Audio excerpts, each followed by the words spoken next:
In this video, we are going to cover some basic practical methods for differentiating the main steel types from each other by simply utilizing the magnet test, file test, SPART test, and by looking at the material's overall appearance.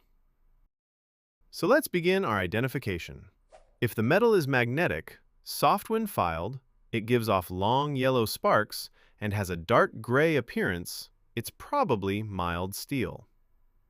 If the metal is magnetic, but it's hard when filed, gives off long yellow sparks with bursts of sparkling star shapes, has a dark gray appearance, it is likely high carbon steel. If the metal is magnetic, relatively soft when filed, gives off short sparks which can be red/orange colored, feathery shape, that has a dim gray color with a cast texture, it's probably cast iron.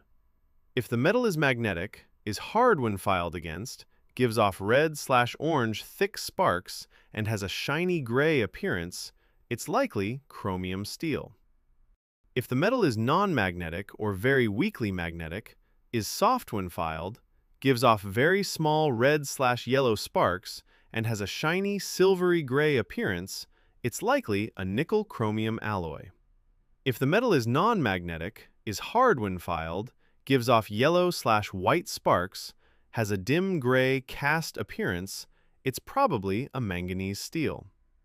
If the metal is non-magnetic, is relatively soft when filed, gives off yellow/red fixed sparks, has a shiny silver-gray appearance, it is probably a 19/9 stainless steel type, so basically an austenitic stainless steel.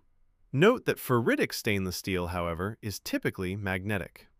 So here we covered some very general properties for identifying common steel types, but there are lots of other metal grades and alloys that can potentially be identified utilizing these cheap methods to a certain accuracy.